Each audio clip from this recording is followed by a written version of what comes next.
This episode was produced with audio effects in full surround sound. For the best experience, we kindly recommend you listen with headphones. Hi, listeners. I'm Shai Sheree, and I have a story I want to tell you. A story about what grows in the space between life and death. So gather round and listen close.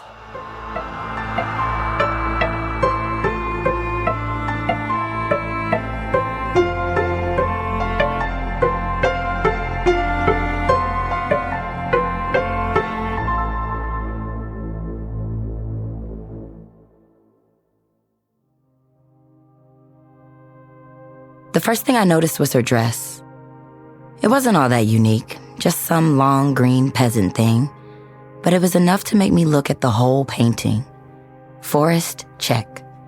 Rosy-cheeked woman with a kerchief over her hair, check. All it needed was a little dog and a rainbow, and the cliché would be all there. But somehow, it didn't strike me as cheesy.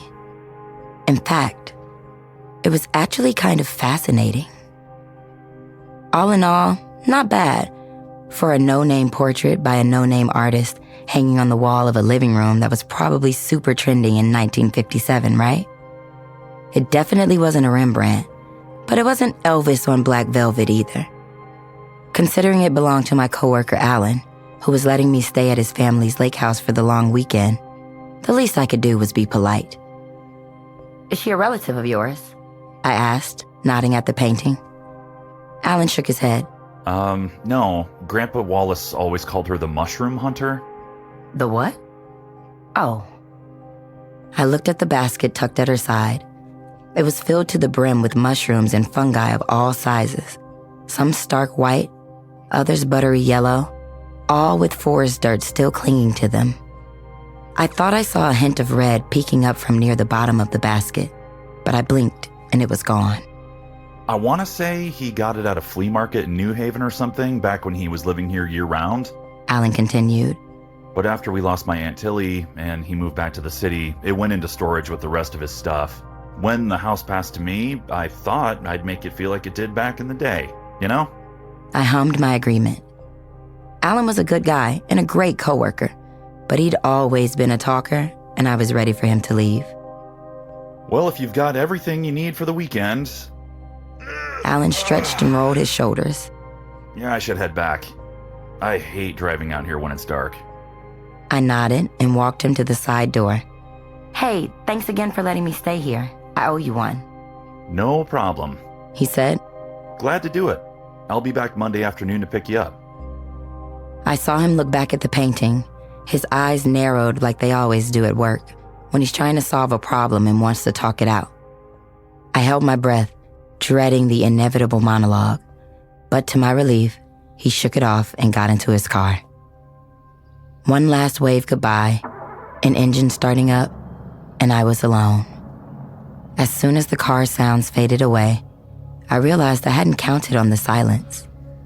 If I listened closely, I could hear the faint breeze and some distant bird song, but that was it. Just what I came out here for, right? Peace and quiet. Or something. I looked back at the painting, and my eyes landed on her dress. I couldn't help but be impressed at its level of detail. Yeah, it was folksy, but the swirling orchid patterns on her bodice were more intricate than I would have expected. Again, I swore I saw a flash of red, this time out of the corner of my eye. But when I looked back at her basket, all I saw were regular mushrooms. I put away my groceries and tossed together a big salad to last me through the day. After lunch, I took the cottage keys and decided to go exploring. I unlocked the screen porch downstairs, then I ventured up to poke my head into the old servants' quarters above the kitchen. Paint peeled off the rickety iron bed frame like a pale shoulder with a sunburn, and the whole room reeked like mothballs and musty paper. I hated to think of someone actually sleeping in there. The other bedrooms weren't so bad. The air tasted stale from being confined for so long, but the wooden walls still had their varnished shine. Bookshelves sagged under the weight of well-loved paperbacks, Everything from hard-boiled mysteries to children's adventure stories, with a couple of trashy romance novels hidden at the back. I touched the spine of an old Audubon field guide, smiling a little as I pulled it off the shelf to take with me. I'd seen some binoculars in the den. Who knows, maybe I could sit out on the screen porch and do some lazy girls birdwatching this weekend.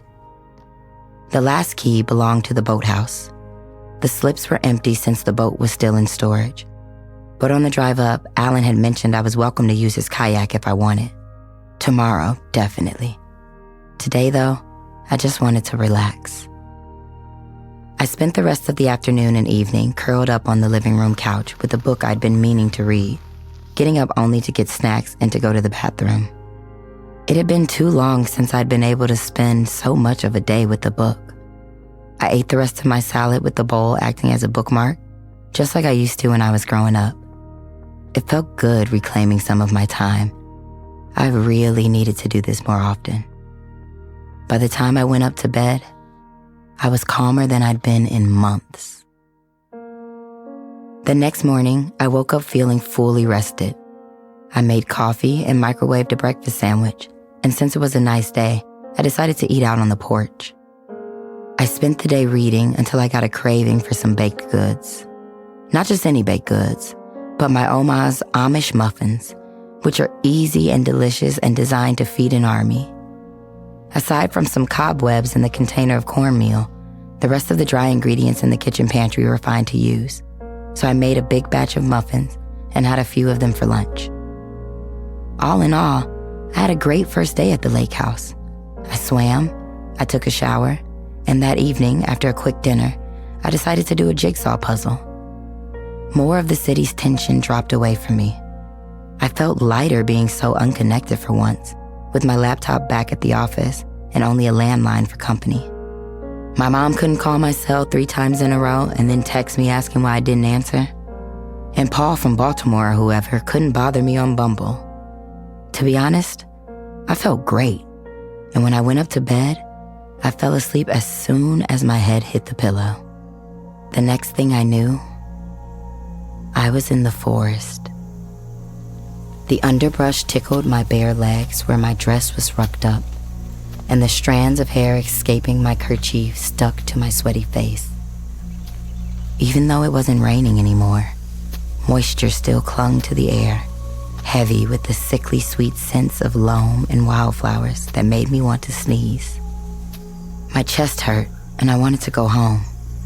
But going home without a full haul would only mean trouble, and I just couldn't bear it. Something banged against my hip. I glanced down, and there, held right in the crook of my elbow, was an empty basket. I groaned and rolled over in bed as the last of the dream faded away.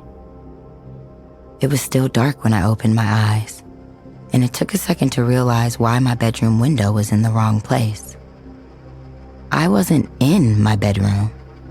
I was at the lake house. Right. I pulled the covers back up around my shoulders and went back to sleep. When I woke up again, the sunlight flooded my room and the clock on the nightstand read 10:17 a.m. I went downstairs and had a muffin with coffee as I walked around the outdoor porch. I came to the door of the den, and there, I found a trail of muddy footprints that tracked inside. I rolled my eyes. I hadn't noticed myself leaving them yesterday, but then again, I'd been kind of in my own world embracing cottage life. A damp paper towel cleaned them right up. No harm, no foul. Back to vacation mode. After I finished eating, I went back to the living room to finish my puzzle. Since the house wasn't air-conditioned, I left the windows open, letting the wind waft in and out of the room. It was a cool day, but the air was just humid enough to leave a film of moisture across my skin. And by the time I stood up and stretched, I was definitely ready for a swim. I had to walk through the den to get to the bathroom where I'd left my bathing suit. But halfway across the room, something stopped me in my tracks. The mushroom hunter's dress looked different than I remembered. If someone had asked me yesterday, I would have sworn it was bright grassy green. But now, it looked faded and threadbare. Dirt stained the hem, and her skirt was mottled with black and white spots that seemed to be eating into the fabric. The embroidery I'd been so impressed with was frayed. But what struck me the most wasn't her ratty dress or her bare feet. It was her basket. I guess I didn't look close enough yesterday, because even after I squeezed my eyes shut and opened them again, the painting didn't change. No mushrooms, just the woven bottom of her basket. I looked away from her and walked just a little faster. I felt kind of uneasy for the rest of the day. I couldn't put my finger on it, but I could have sworn I'd forgotten to do something important, even though I had no clue what that might be. No matter how hard I tried, I couldn't stop thinking about it. And the more I thought about it, the worse the feeling got, a sore spot I couldn't stop poking. I went for another swim at dusk to try and burn off the excess energy. It seemed to work. I felt pleasantly worn out like I always did after a good workout. My mind felt clearer too. Whatever I was forgetting couldn't be that important. And if there truly was an emergency, my friends and family knew where I was. They could easily just call the landline. Everything was totally fine. I had nothing to worry about. And as soon as I got into bed and turned out the light, I was confident that tomorrow was going to be amazing. The forest blinked into view. I rubbed the back of my hand over my eyes, sighing as I stepped over another root just waiting to trip me. I kept walking. Along the way, I found some white mushrooms poking out from the undergrowth, and they went right into my basket. But it wasn't enough. I had to keep going. The trees got taller and taller the deeper I went, and the air around me grew stifled, until suddenly, I came to a clearing. A shaft of sunlight broke through where some trees had fallen down, and my heart sped up in excitement. From a wound in the trunk, I could see golden yellow mushroom caps clustered together. My mouth watered at the sight. I couldn't wait to get them home so I could fry them up in the last of our butter. The first few came off the tree easily, and yet, as I kept going, it felt as if they were beginning to resist me. Moreover, the ones left on the tree began to change color. A rusty red veined out from the stalks and up into the caps, infecting the pristine yellow. I flinched and swallowed the saliva pooling in my mouth. The mushrooms looked poisonous now, diseased, but I couldn't stop pulling. Just digging my fingers into the spongy flesh felt exhausting and made the pain under my sternum worse. I pushed up my sleeves and widened my stance, planting my feet firmly in the ground to get the last few. I let the soil seep between my toes. Then I clasped my hands around them all and pulled. They ripped free, but something in my chest did too. And the pain sent me toppling over with a choked scream. I saw the mushrooms fall from my hands just before everything went black. I jolted awake. I wasn't in the forest. I was in bed in the lake house's master bedroom, just where I was supposed to be. I felt like a child again, having to reassure myself that it was just a dream. But my chest was so tight around the leftover anxiety that I took every scrap of comfort I could get. Just a nightmare, I whispered. I'm safe. A few deep breaths later, I felt okay enough to get up and head towards the kitchen. Coffee was calling my name, and I was more than ready for breakfast.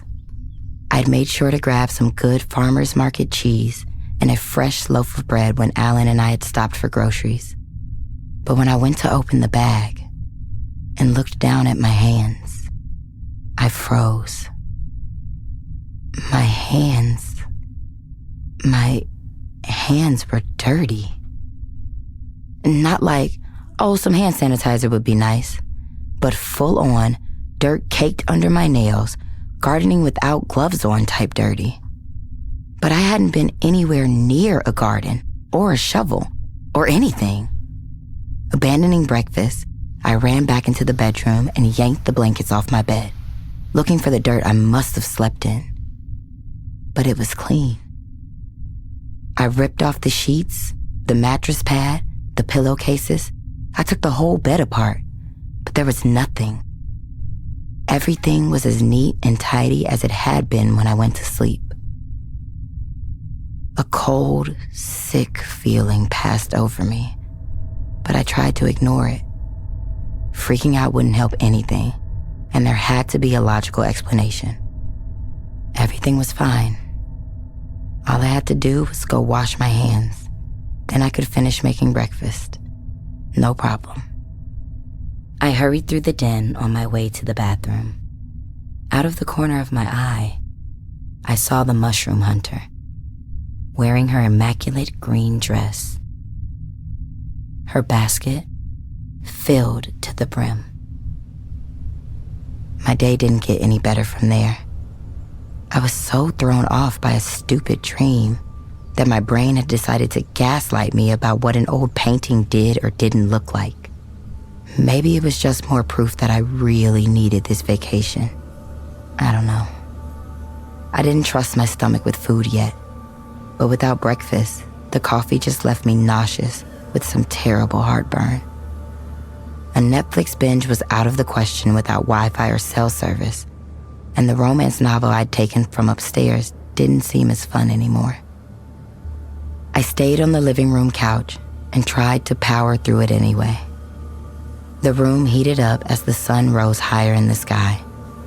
The breeze was too muggy to be cool, and before I knew it, I started to doze off. I didn't want to sleep though, not so soon after a nightmare. But between the heat and the lassitude, I could barely keep my eyes open.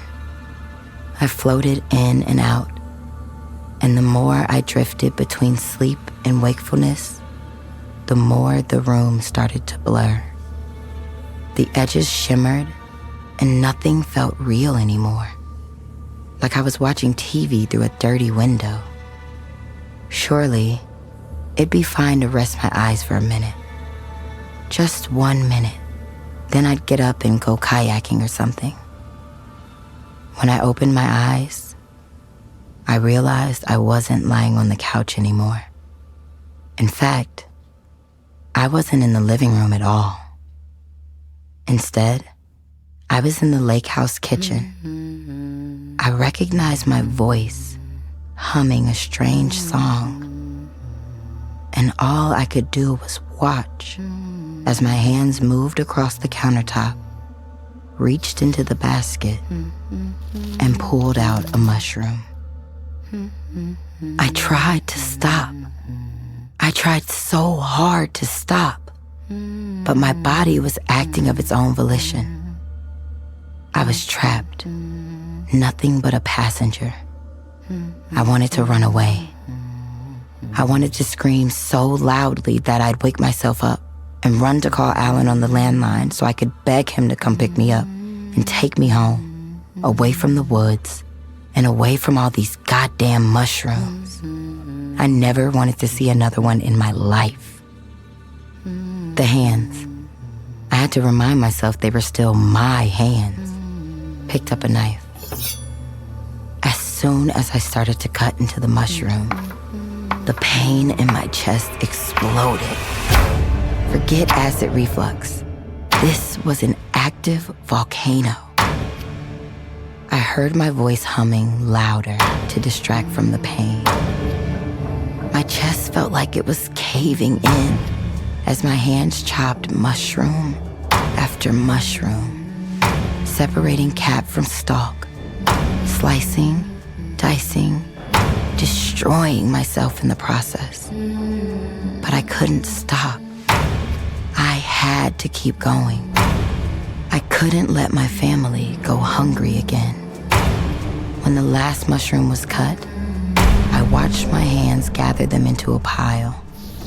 Even though I'd made the pieces purposely smaller to stretch what I had, it was no use. It wasn't enough. I had to go gather more. The thought should have been terrifying. Every alarm bell of common sense should have been blaring at me. But instead, the realization of what I had to do put me at ease. I didn't have to fight or cry or hurt anymore. All I had to do was go back to the woods. That was it. I had to go back. And then everything would be all right. I smoothed my hands over my dress, brushing the last of the mushroom debris from the green fabric. Then I tucked my basket neatly under my arm and headed for the living room. The forest beckoned me from the empty frame. Just looking at the painting gave me a sense of peace. Plants and fungi made so much more sense than people. Always so immaculate in their order. The cycle of life. Every death heralding the birth of decay.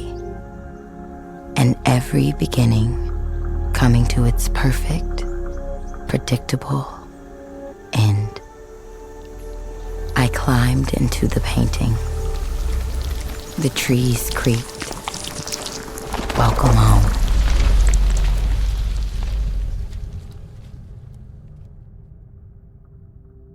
Two days later, Alan came back to the lake house. When he walked into the living room and saw the woman in the portrait, the blood drained from his face. He reached out a shaking hand and touched her face, only to pull back like she'd shocked him. And then, without wasting another second, he ran for the phone in the kitchen and called a number he knew by heart. Yeah, hi, New Haven Flea and Vintage? I think we have a problem.